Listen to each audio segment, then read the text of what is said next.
Hello everyone, welcome to another new video. In this video I will show you how to fix Twitter lag on Moto G37. Let's start the video if you want to fix this problem. So first of all, go to app library.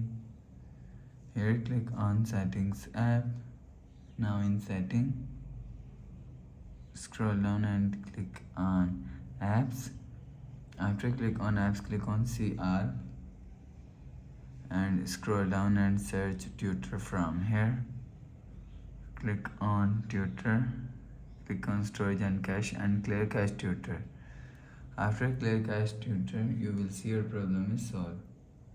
But if it not solved, if you want to fix this problem, so restart device, just click and hold side power button and volume up button. Click on this restart icon. Again tap on this restart icon. You will see your phone is restart. After restarting, enter phone pin. You will see your problem is solved.